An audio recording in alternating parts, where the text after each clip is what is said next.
अल्हम्दुलिल्लाह अल्हम्दुलिल्लाह नहमदुहु व नस्तईनुहु व नस्तगफिरुहु व नु'मिनु बिही व नतवक्कलु अलैहि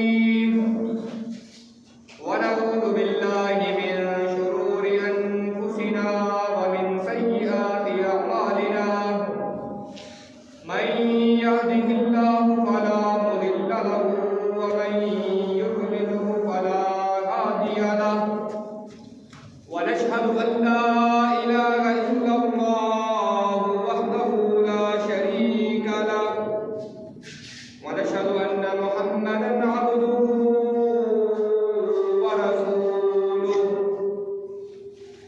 अऊज़ु बिल्लाहि मिनश शैतानिर रजीम। बिस्मिल्लाहिर रहमानिर रहीम। क़ाल अल्लाहु तबारक व तआला फिल क़ुरआनिल मजीद वल फ़ुरक़ानिल हमीद। सुब्हानल्लज़ी अस्रा बिअब्दिही लैलन मिनल मस्जिदिल हराम इलल मस्जिदिल अक़सा अल्लज़ी बारकना हौलहु लिनुरियहु मिन आयातिना इन्नहु हुवस समीउल अलीम। वक़ाल नबी सल्लल्लाहु अलैहि वसल्लम ला युमिनु अहदुकुम हत्ता अकून इलैहि अहब्बा मिन वालिदिही व वलदिही वन्नासि अजमईन। औ कमा क़ाल अलैहि सलातु वस्सलाम। माइक वाले जा रहे ना, माइक वाले और तो बटन माइक वाला थोड़ा कट कर मेरे से आगे सदक़ल्लाहु मौलाना अज़ीम व सदक़ रसूलुहुन नबियुल करीम।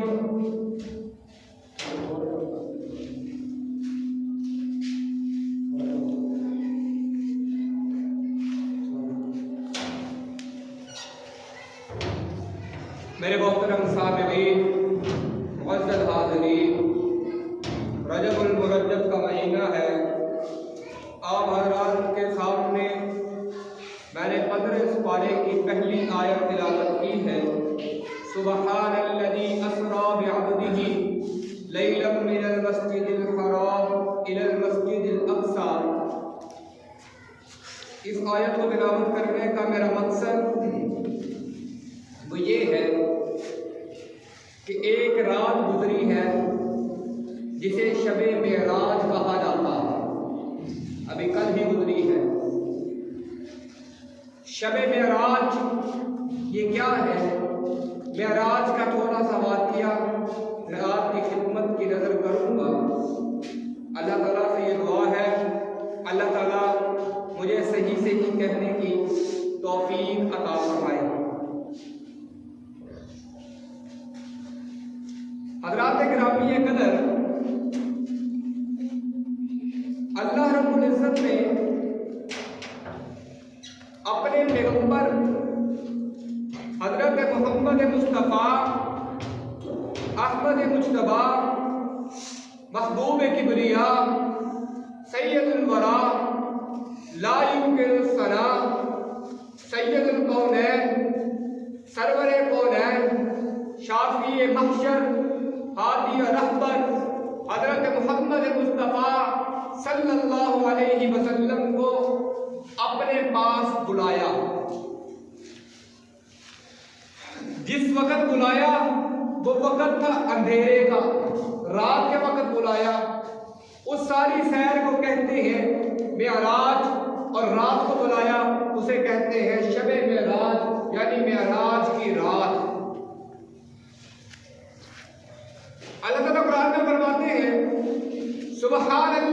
अस्रा बिअब्दिही लैलन मिनल मस्जिदिल हराम, पाक है वो अल्लज़ी जिसने बिअब्दिही अपने बंदे को लैलन मिनल मस्जिदिल हराम रातों रात मस्जिद हरम से उठाया, व लैलन मिनल मस्जिदिल हराम इलल मस्जिदिल अक्सा रातों रात मस्जिद हराम से उठाया और मस्जिद अक्सा की तरफ पहुंचाया। अल्लाह रब्बुल इज्जत ने अपने पैगंबर को एक रात के अंदर दुनिया की सफर भी करवाया, आसमानी सफर भी करवाया। किसी पैगंबर को ये सआदत हासिल नहीं है जो मेरे पैगंबर को हासिल है। इसका थोड़ा सा पस मंजर आपकी खिदमत की तवज्जो की नजर करने लगा हूं। आसमान से सवारी आती है जिसे हजरत जिब्राईल लेकर आते हैं। उस सवारी पर मेरे पैगंबर मस्जिद हरम से सवार होते हैं। वो सवारी मस्जिद हरम से बड़ी तेजी के साथ उड़ती हुई मस्जिद अक्सा की तरफ पहुंचती है। अब यहाँ पर बड़ी तवज्जो के साथ सुनिए और मजेदार बात है, मस्जिद अक्सा में पहले से अंबिया मौजूद थे। हजरत आदम से लेकर हजरत ईसा तक सारे के सारे नबी पहले ही सफे बनाकर मस्जिद अक्सा पर बैठे हुए थे। नमाज का इंतजार था, नमाज का वक्त हुआ था, इमाम का इंतजार था। मुक्तदी बैठे हैं, इमाम अभी नहीं आया, क्योंकि इमाम ऐसा है जिसका इंतजार करना लाजिम था। मेरे पैगंबर इमाम थे। सैयदना आदम से लेकर सैयदना हजरत ईसा तक तमाम अंबिया सफे बनाकर बैठे हुए हैं। इंतजार हो रहा है आमिना के लाल का, इंतजार हो रहा है अल्लाह ताला के महबूब का, इंतजार हो रहा है अब्दुल्ला के दुर्र यतीम का। हजरत मोहम्मद मुस्तफ़ा तशरीफ लाते हैं, सफे बंदी हुई है, तकबीर कही जाती है, मेरे पैगंबर मुसल्ले पे खड़े होते हैं, इमामत करवाते हैं, नबी मुक्तदी बनते हैं। यहाँ पर एक और नुक्ता मेरे ज़हन में आया है, वो पहले मैं आपकी नजर में करना चाहता हूँ। अल्लाह ने कुरान में फरमाया, वइद अख़ज़ल्लाहु मीसाक़न नबिय्यीन लमा आतैतुकुम मिन किताबिन व हिकमा सुम्मा जाअकुम रसूल मुसद्दिक़ुन लिमा मअकुम लतु'मिनुन्न बिही व लतंसुरुन्नहु। अल्लाह ने आलम अरवाह के अंदर तमाम अंबिया की रूहों को जमा किया।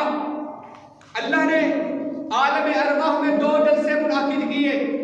एक जलसे के अंदर अंबिया भी थे, गैर अंबिया भी थे। अल्लाह ने सबको जमा करके कहा, अलस्तु बिरब्बिकुम, क्या मैं तुम्हारा रब हूं? सवाल निशान। आदमी सवाल करता है ना, जैसे बाप अपने बेटे से कहता है जब गुस्सा आया हो, कहते मैं तेरा प्यो नहीं। अल्लाह कह रहा है अलस्तु बिरब्बिकुम, क्या मैं तुम्हारा रब हूं? सारी रूहों ने मिलकर कहा, आदम से लेकर क़यामत तक आने वाले हर इंसान ने उस वक्त गवाही दी। कालू बला शहीदना, सबने कहा क्यों नहीं, हम गवाही देते हैं आप ही हमारे रब हैं। उसके बाद अल्लाह रब्बुल इज्जत ने सिर्फ और सिर्फ अंबिया का जलसा किया। उसमें गैर अंबिया नहीं थे, उसमें दूसरे इंसान नहीं शुमार थे। सिर्फ हजरत आदम से लेकर हजरत मोहम्मद मुस्तफ़ा तक नबी ही नबी थे। कोई सहाबी भी उस जलसे में शामिल नहीं था। अल्लाह ने तमाम नबियों को जमा करके उनसे अहद ले लिया, वादा ले लिया कि आदम से कहा, आदम मैं तुझे नबी बनाकर भेजूंगा, मूसा तुझे नबी बनाकर भेजूंगा, ईसा तुझे नबी बनाकर भेजूंगा। अल्लाह ने तमाम अंबिया से कहा, वइद अख़ज़ल्लाहु मीसाक़न नबिय्यीन, तमाम अंबिया से अहद ले लिया, मैं तुम्हें नबी बनाकर भेजूंगा, तुम्हें शरीयत भी दूंगा, किताब भी दूंगा, दावत का काम भी दूंगा। एक बात याद रखना, लमा आतैतुकुम मिन रसूल, अगर मेरा रसूल आ जाए, अगर मेरा रसूल आ जाए, उलमा ने लिखा है यहां से मुराद कोई और रसूल नहीं था, आमिना का लाल था। हमारे पैगंबर का जलसा हमारे पैदा होने से पहले, नबिया के पैदा होने से पहले आलम अरवाह के अंदर मेरा रब मुनाकिद कर रहा है। खिताब करने वाली अल्लाह की जात है, सामिईन अंबिया किराम है, मौजू खातमुन नबिय्यीन है। सुभान अल्लाह, अल्लाहु अकबर कबीरा। अल्लाह ने फरमाया कि सारे नबियों से फरमाया मैं तुम सबको नबूवत दूंगा। लमा आतैतुकुम मिन रसूल, अगर मेरा रसूल आ जाए, सुम्मा जाअकुम रसूल, फिर मेरा रसूल आ जाए, मुसद्दिकुल लिमा माअकुम, वो मुसद्दिक होगा, तुमने उसके साथ देना है, तुमने उसके साथ मिल जाना है। लतुमिनुन्न बिही, उस पर ईमान लेकर आना है, और अतंसुरुन्नहु, उसकी मदद भी करनी है। हजरत आदम को भेजा, सुम्मा जाअकुम रसूल, अल्लाह का रसूल नहीं आया। नूह को भेजा, अल्लाह का रसूल नहीं आया। मूसा को भेजा, अल्लाह का रसूल नहीं आया।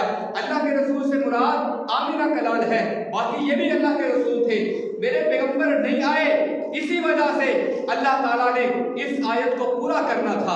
अब हजरत आदम के दौर में हुजूर नहीं आए, आदम ने इसका मतलब ईमान नहीं लेकर आए।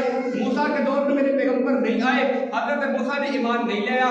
तो अल्लाह ताला की इस आयत का मतलब समझ में नहीं आता। अल्लाह ने कहा लतुमिनुन्ना, उन्हें ईमान लेकर आना है। अब ये कैसे? वो उनके दौर में तो हुजूर आए ही नहीं। अब याद रखिए, शबे मेराज का वाक़या यहाँ पर देखने में रखिए। मस्जिद अक़सा के अंदर तमाम अंबिया अल्लाह ने मौजूद पहले से जमा कर दिए।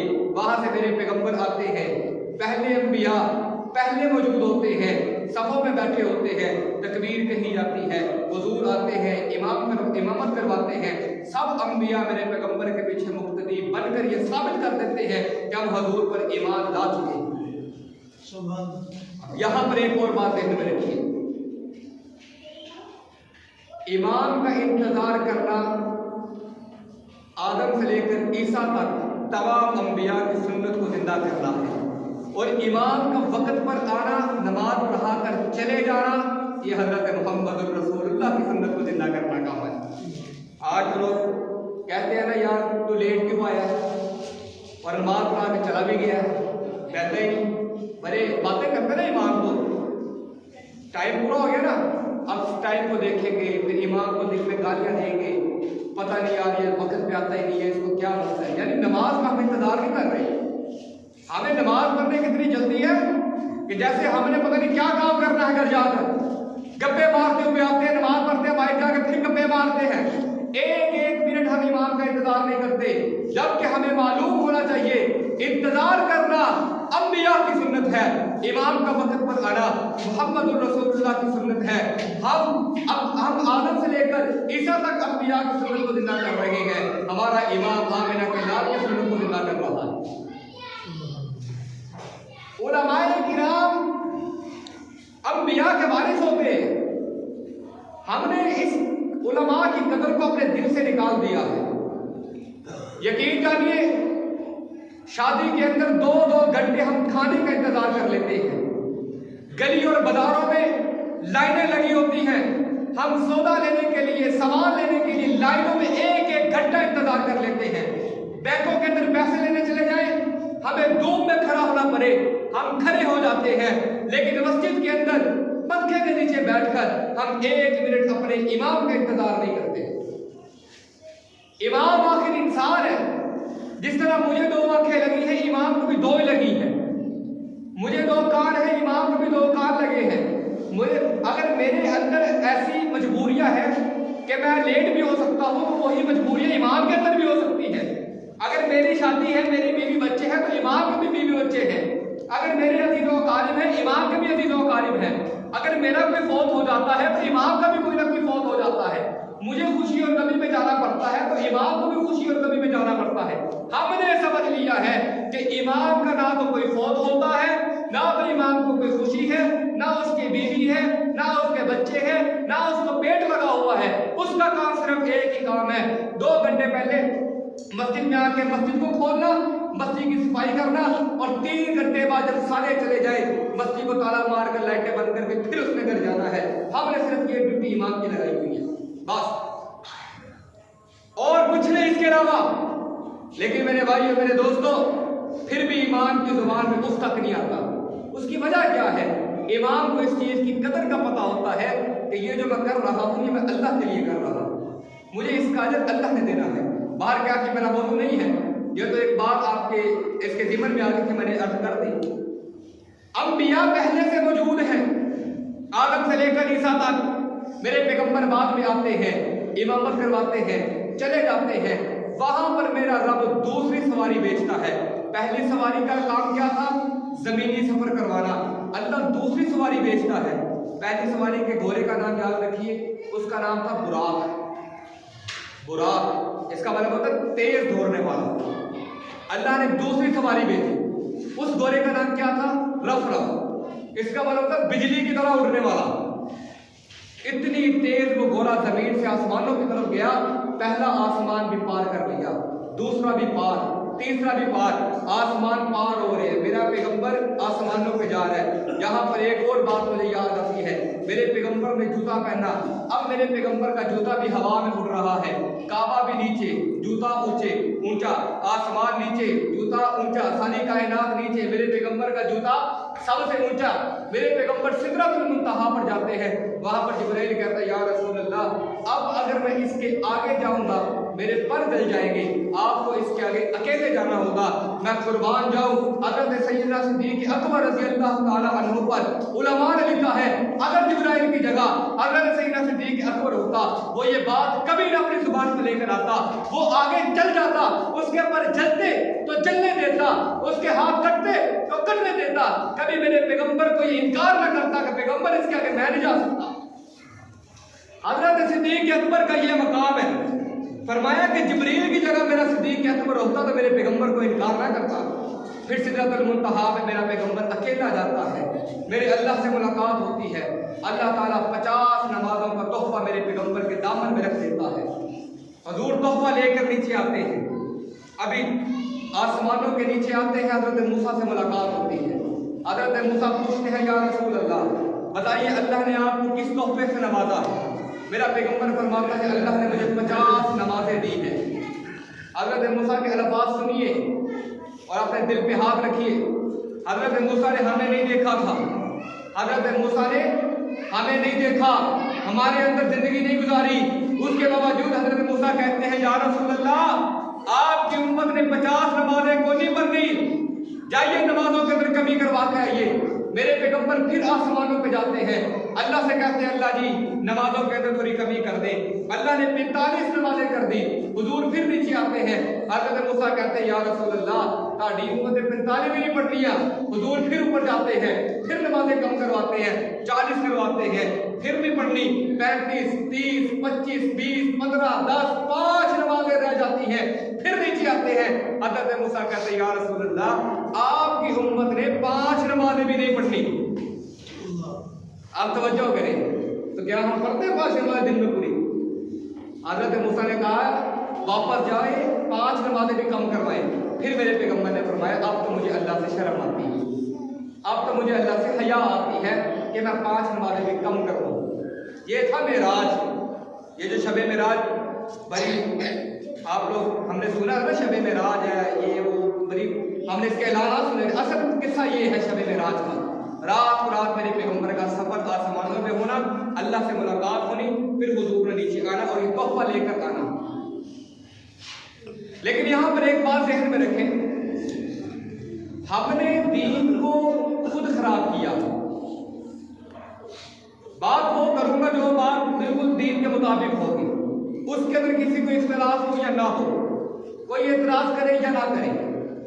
यहां पर बैठा हूं, मस्जिद में बैठा हूं, अल्लाह के घर पे बैठा हूं, किसी ऐसे शख्स को मैं तंग करने के लिए नहीं बैठा कि यार वो कहे शायद हमें हिट कर रहा है।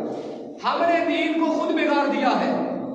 शब मेराज है, इसको हमने दीन के अंदर शामिल ऐसे कर लिया है, अगर इस रात इबादत नहीं करेंगे तो हमें गुनाह मिलेगा, अगले दिन रोजा नहीं रखेंगे हम लोगों को बुरा भला कहेंगे, रोजा रखने को फर्ज करार दे दिया। शब मेराज की रात को हम लोगों ने इबादत करने को मखसूस कर दिया कि जो इबादत करेगा उसके सवाब ज्यादा होंगे, जो अगले दिन रोजा रखेगा उसके 1000 नमाजों से ज्यादा उसको सवाब मिलेगा। हालांकि ये दीन के अंदर कहां मिलता है? हुजूर नबी करीम ने मेराज के बाद कितने साल जिंदगी गुजारी? एक दिन भी ऐसा नहीं हुआ मेरे पैगंबर ने इस रात ऐसे हमें हुक्म दिया हो कि तुम ऐसी इबादत करो। हमने खुद दीन को इतना बेकार दिया, इतना बेकार दिया, कल तो हमारी नस्लें इसको दीन का हिस्सा समझ लेंगी। इसलिए मेरे भाइयों मेरे दोस्तों, हर बात पर आंख बंद करके हमें वो नहीं करना चाहिए कि बस ये कबूल है, बस ये मौलवी साहब ने कह दिया इसको मान लो।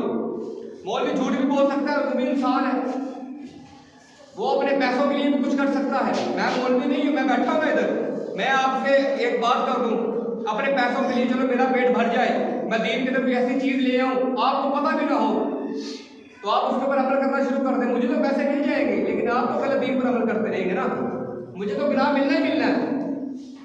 लेकिन जो आप सादा बंदे हैं जिसको पता ही नहीं है, वो बेचारा क्या करेगा, वो सारी जिंदगी गलत दीन पर रहेगा, फिर उसकी नस्लें उस दीन को दीन का हिस्सा समझेगी, फिर ऐसा दीन का हिस्सा बना लेगी कि वो नस्लें उन्हें समझाएंगे भी ना कि ये दीन नहीं है, वो फिर भी उस पर अमल करेंगे, हमारे बाप दादा ऐसा करते रहे। इसलिए मेरे भाइयों, कोई चीज देखो उसका सबूत देखो, क्या ये हमें कुरान के अंदर मिलती है, हदीस के अंदर मिलती है, सहाबा के तौर तरीके में मिलती है, ताबईन के तरीके में मिलती है। अगर तो मिलती है तो हम भी उस पर आमन्ना व सद्दक़ना कहेंगे, अगर नहीं मिलती तो हम इस पर अमल नहीं करेंगे। बुखारी शरीफ की हदीस है, मेरे पैगंबर ने फरमाया क़यामत के दिन फरिश्ते मेरी उम्मत के लोगों को, मेरी उम्मत की, ये नहीं कहा किसी की उम्मत, फरमाया मेरी उम्मत के लोगों को क़यामत के दिन फरिश्ते कंधों से पकड़कर जहन्नुम की तरफ धकेलेंगे। मैं इन्हें कहूंगा फरिश्तों ये तो मेरी उम्मत के लोग हैं। उम्मत के लोग इसलिए पहचानेंगे क्योंकि उनकी आजाद चमक रही होंगे वजू करने की वजह से। हजूर फरमाते हैं मैं फरिश्तों से कहूंगा फरिश्तों ये मेरी उम्मत है, आप इसे जहन्नुम की तरफ क्यों ढकेल रहे हो, इन्हें निकालो जहन्नुम से। फिर अल्लाह ताला आवाज लगाएंगे इन्नका ला तदरी मा अहदसू बादक, ऐ पैगंबर आप नहीं जानते इन लोगों ने आपके दीन को बिगाड़ कर रख दिया था, आपके दीन के अंदर नई नई चीजें दाखिल कर दी, आपके दीन के अंदर से चीजें निकाली भी और चीजें दाखिल भी कर दी।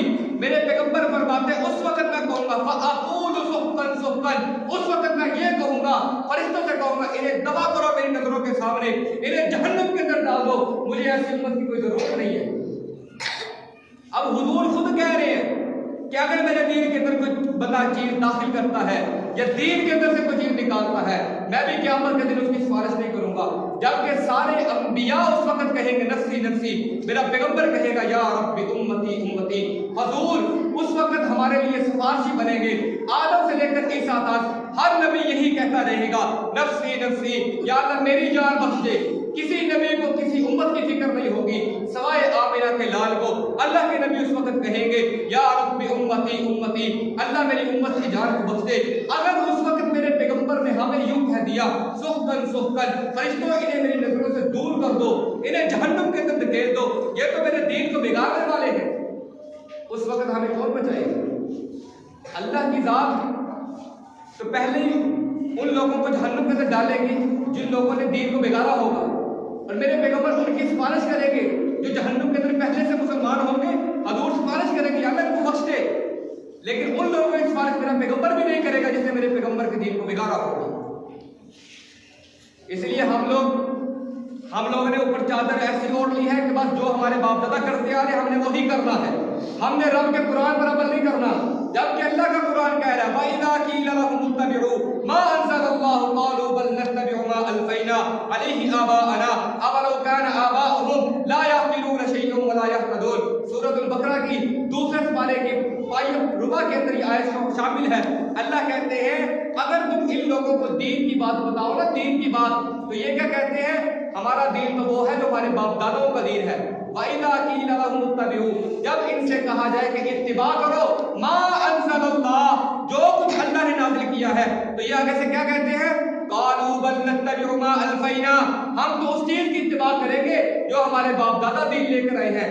आगे अल्लाह की बात सुनिए, अल्लाह का कलाम है, अल्लाह खुद कह रहे हैं अवलौ काना आबाउहुम ला यअक़िलून शैअन वला यहतदून।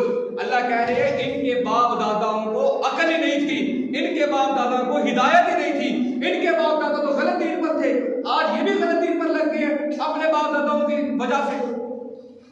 मेरा बाप अगर कुएं में छाल मारे तो मैं तो कभी भी छलांग नहीं मारूंगा, लेकिन मेरा बाप गलत दीन पर अमल करता रहे, मैं भी उस दीन पर चल जाऊं। ये कहा कि इंसानियत है, अपने बाप की इत्तबा करना हम पर फर्ज है, लेकिन अल्लाह ने हुक्म दिया अगर तुम्हारा बाप तुम्हें गलत रास्ते पर ले जाए, तुम्हारा बाप तुम्हें शिरक करने पर मजबूर करे, गैरों के रास्ते पे ले जाए, वहां पर अपने बाप की नाफरमानी करो, वहां पर अपनी माँ की नाफरमानी करो जो वालिदैन तुम्हें गलत रास्ते पर लेकर जा रहे हैं। मेरे भाइयों, मेरे दोस्तों, हर बात को दीन नहीं समझना। हमने दीन सिर्फ उस बात को समझना है जो अल्लाह के कुरान में मिले या मोहम्मद के फरमान में मिले। ये रब का कुरान हमारे सामने है, अलिफ लाम मीम से लेकर वन्नास की सीन तक हमारी जिंदगी का एक एक मसला यहाँ पर लिखा है। अगर नहीं लिखा तो मोहम्मद के फरमान में हमें मिल जाता है। सही अल बुखारी इतनी बड़ी हदीस की किताब है, उसके अंदर हमें मिलते हैं 7-8 जो बड़ी किताबें हमारे गिनी जाती हैं, उनके अंदर हमारे पूरे जिंदगी के मसाइल लिखे हुए हैं। जब बच्चा पैदा होता है उसको अजान कैसे देनी है, इकामत कैसे देनी है, गुट्टी कैसे देनी है। 7 साल का होता है उसे नमाज का हुक्म देना है। 8 साल का होता है उसे मस्जिद में लेकर आना है। उसकी शादी कितनी उम्र में करनी है, शादी के बाद उसकी जिंदगी कैसे गुजारनी है। फिर उसके बच्चे होते हैं, उसने अपने बच्चों की जिंदगी कैसे गुजारनी है। फिर वो मर जाता है, मरने के बाद उसकी कब्र कैसे बनानी है, कच्ची बनानी, पक्की बनानी, उसकी कब्र कितनी लंबाई के साथ, कितनी चौड़ाई के साथ, उसकी हाइट कितनी हो, एक एक चीज हमें दीन के अंदर मिलती है। ये नहीं है कि हमारा दीन बिल्कुल महदूद है। हमारी जिंदगी का एक एक लम्हा हमारे पैगंबर के फरमान में लिखा है और अल्लाह के कुरान में लिखा हुआ है। ये मैंने मोटी सी आयत आपके सामने पढ़ी है। वाइदा कीला लहुम तबिउ मा अंज़लल्लाह। अल्लाह कह रहे हैं ना, अल्लाह से बड़ी तो कोई जात नहीं है। अल्लाह खुद कह रहे हैं कि इन्हें जब कहो ना कि अल्लाह के कुरान पर अमल करो, यानी उन चीजों पर अमल करो जो अल्लाह ने नाज़िल की है, तो ये आगे से कहते हैं कालू, ये कहते हैं बल नत्तबिउ मा अल्फैना, हम तो इत्तिबा करेंगे जो हमारे बाप दादा दीन लेकर आए हैं। अवलौ कान आबाउहुम, हालांकि इनके बाप दादा ला याकिलून, अकल ही नहीं रखते थे। शैअन वला यहतदून, किसी चीज की अकल भी नहीं थी, वला यहतदून, और वो हिदायत पर भी नहीं थी। आज हम कुरान अगर बयान करें, कोई आदमी ना सुने, इस पर मुझे कोई इतराज भी नहीं है। अल्लाह का कुरान आदमी बयान करे, उसे कोई सुने या ना सुने, कुरान बयान करना चाहिए, क्योंकि अल्लाह का कुरान है, अल्लाह का फरमान है। मेरे पैगंबर ने फरमाया बल्लिगू अन्नी वलौ आया, एक आयत भी अगर तुम्हारे पास है उसे लोगों तक पहुंचाओ। ये हमारे ऊपर फर्ज है। हम खुद दीन का इल्म रख लें, हिदायत पर आ जाए और लोगों को गैरों के रास्ते पे लगाए रखे, ये भी कोई दीन नहीं है। ये तो बल्कि अल्लाह का अजाब आ सकता है, उन उलमा पर अजाब आ सकता है, उन इल्म वालों पर अजाब आ सकता है कि जिन्हें अच्छे रास्ते का पता है और दूसरों को अच्छे रास्ते पर लगाते नहीं है। और दूसरी बात, हमें खुद भी चाहिए कि हम भी थोड़ी मुशक्कत किया करें, हम भी कोई दीन की तरफ अपने अंदर पैदा करें। बिजनेस के लिए तो हम बड़ी तरफ पैदा करते हैं, यार कौन सा कारोबार अच्छा होना चाहिए। जॉब के लिए हम बड़ी तरफ पैदा करते हैं कि अच्छी नौकरी मिले, टाइम थोड़ा हो, पैसे ज्यादा हो। ऑनलाइन अर्निंग के बारे में हमारा बड़ा ध्यान होता है। हमें अपनी तीसरी नस्ल तक की फिक्र होती है कि मरने के बाद वो भी ऐसा कोई कारोबार कर जाए तीसरी नस्ल तक खाते रहे। लेकिन मेरे भाई, जब हमने मरकर कब्र में चले जाना है, ना तो हमारी तीसरी का पहली नस्ल में भी काम नहीं आना। क्या पता है किसने कितना जीना है, यहां से मस्जिद के बाहर भी किसने निकलना है कि नहीं निकलना। ये जो गजा के अंदर हमले हो रहे, छोटे छोटे बच्चों को पता था उनकी लाशें कहां पर बेयारों मददगार पड़ी हैं। ये कश्मीर के अंदर मुसलमानों पर जुल्म हो रहा है, कौन उनको बचा रहा है।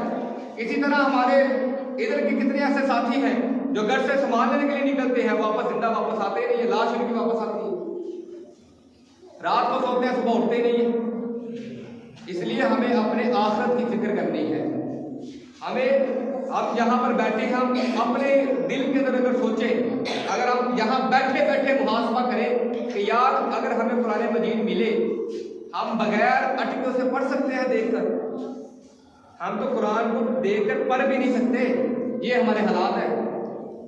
यानी अगर एक सुपारा आदमी खोले और उसे पढ़ना शुरू करे और ये इरादा बनाए कि मैं बगैर अटके एक सफा पढ़ूंगा थोड़ी रवानगी के साथ, हम तो एक सफा नहीं पढ़ सकते कुरान का। और कारोबार में हमारा इतना ज़हन है, इतना रुझान है कि यार हमारे पास पैसे खुले आए, गाड़ी अच्छी हो, बंगले हो, कोठी हो, हमारे ताल्लुकात हो जाए। इसलिए मेरे भाई मेरे दोस्तों, हम इस पर तवज्जो करें। चलो मेरी बात पर इत्तेफा करके आदमी इस पर तवज्जो कर ले, बैठे अकेला बैठे, तने तनहा बैठे कुरान पकड़े, कहीं से एक सफा खोले और उसे पढ़ कर देखे क्या उसे पढ़ना आ रहा है। अगर तो पढ़ना आ रहा है उसे तर्जुमे के साथ पढ़ के देखिए, फिर पता लगेगा अल्लाह कुरान में क्या क्या हमारे लिए अजाब लेकर आया है, क्या क्या नेमतें लेकर आया है। अल्लाह ने कुरान में फरमाया ना, वबश्शिरिल लज़ीना आमनू व अमिलुस सालिहात जन्नातिन तजरी मिन तहतिहल अनहार कुल्लमा रुज़िक़ू मिनहा मिन समरतिन रिज़्क़ा क़ालू हाज़ा अल्लज़ी रुज़िक़ना मिन क़ब्ल फ़अतू बिही मुतशाबिहा फ़लहुम फ़ीहा अज़वाजुन मुतहहरा वहुम फ़ीहा ख़ालिदून। अल्लाह ने फरमाया ईमान वालों को खुशखबरी सुना दो, वबश्शिरिल लज़ीना आमनू, उन लोगों को खुशखबरी सुनाओ जो ईमान लेकर आए थे, व अमिलुस सालिहात, और जिन्होंने नेक अमल किए, अन्ना लहुम जन्नातिन तजरी मिन तहतिहल अनहार, उसको ऐसे मैं बगात दूंगा, ऐसी जन्नत दूंगा जिसके नीचे नहरें बहती होंगी। कुल्लमा रुज़िक़ू मिनहा मिन समरतिन रिज़्क़ा, ऐसा उसको रिज़्क़ दूंगा, ऐसे उसके फल दूंगा कि वो आदमी हैरान होकर रह जाएगा, अल्लाह ये इतने फल कहाँ से मिले, ये इतनी बड़ी जन्नत मुझे कहाँ से मिली है। अल्लाह कहते हैं फिर उस वक्त मैं उसे कहूंगा ये जन्नत उस लिए इस वजह से मुझे मिली है कि तो दुनिया के अंदर मेरे दीन पर अमल किया था। बस आखिर में एक बात मेरे देहन में है, वो पहले भी मैंने आपके सामने शेयर की थी। वो एक कारी साहब था ना, उसे एक नमाजी को बड़ी मोहब्बत थी कारी साहब के साथ, वो हर साल उसकी दावत करता था। तो एक दफ़ा उसने दावत की तो वो कारी साहब चले गए, दावत खाने चले गए। जैसे इधर मस्ती में एक मोहल्ला है, मैं यहाँ कारी साहब ने दावत कर ली तो चले गए दावत करने खाने के लिए। तो जब दावत खा कर वापस आए ना तो उस आदमी की बीवी ने उसे बोला आइंदा कारी साहब को बुलाना नहीं है, मैंने यहाँ पैसे रखे वो पैसे चोरी करके ले गए। अब उस बंदे ने कारी साहब से नहीं पूछा, बस मुंह बना लिया यार कारी साहब तो चोर निकले, ये तो पैसे चोरी करके ले गए। पूरा एक साल उसने उस कारी साहब के साथ जुबान मिलाई नहीं। कारी साहब बड़े हैरान, यार अजीब बात है, इस बंदे को मैंने कहा कुछ नहीं, इसने दावत की, मैं रोटी खा के आ गया हूँ और ये नाराज हो बैठता है। कारी साहब ने खुद ही पूछ लिया कि यार ये बता कि तू मेरे से नाराज क्यों है। वो कहता छोड़ो कारी साहब, फिर चला गया। कारी साहब ने बिल आखिर से पूछा यार वजह तो बता दो, आखिर मेरे से नाराज क्यों है। उसने कहा कारी साहब मुझे आपसे बड़ी मोहब्बत थी, मैंने आपकी दावत दी और आप तो चोर निकले हैं, मेरे घर पैसे पड़े थे आप चोरी करके लिए आए। फिर कारी साहब की आंखों में आंसू आए। उस बंदे ने कहा साहब रोने का क्या फायदा है, आप वैसे मेरे से मांग लेते। कारी साहब कहते मुझे रोना इस बात पे नहीं आ रहा कि पैसे उठाए हैं, रोना इस बात पे आ रहा है कि जिस वक्त मैं दावत खाने के लिए तुम्हारे घर आया था पैसे पड़े हुए थे, मैंने पैसे पकड़कर ऊपर अलमारी के ऊपर कुरान पढ़ा था, मैंने कुरान के अंदर रख दिए कि जब ये कुरान खोलोगे आपको पैसे मिल जाएंगे। अफसोस इस बात का है पूरा साल गुजर गया तुमने कुरान खोल के नहीं देखा। कुरान खोल के देखते तो पता लगता ना कि पैसे तो इसके अंदर भरे हुए हैं, घरों के अंदर कुरान सजावट के लिए रखे हैं। इसलिए मेरे भाइयों मेरे दोस्तों आज से ये आहद करें कि हमने अपने आप को बदलना है, अपने अबाउ अजदाद के दीन में अमल नहीं करना, मेरे पैगंबर के दीन में अमल करना है। कितने ऐसे लोग हैं उन्हें मैं अगर बिठाऊं मुझे पता क्या कहते हैं, साहब हम तो शुरू से यही देखते आ रहे हैं कि ऐसा हो रहा है। मैंने कहा ये ऐसा हो रहा है, ये इसकी ये दलील नहीं है कि ये हक है। बातिल भी शुरू से बातिल आता रहा है, गलत काम भी शुरू से हो रहे हैं, हक काम भी शुरू से हो रहे हैं, बातिल भी हो रहे हैं। इसलिए किसी काम का ये कहना कि ये शुरू से मैं छोटा होता ही देखता आ रहा हूँ, आज मेरी 60 साल उम्र हो गई, आज तक ये हो रहा है तो ये हक होगा, ऐसा बिल्कुल भी नहीं है।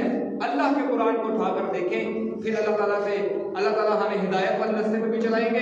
फिर अल्लाह ताला से हम यकीन भी रखते हैं कि अल्लाह ताला हमें सीधे रास्ते पर चलाए और जो जो हमने कहा सुना है इस पर अमल करने की तौफीक अता फरमाए। वाह अल्हम्दुलिल्लाह।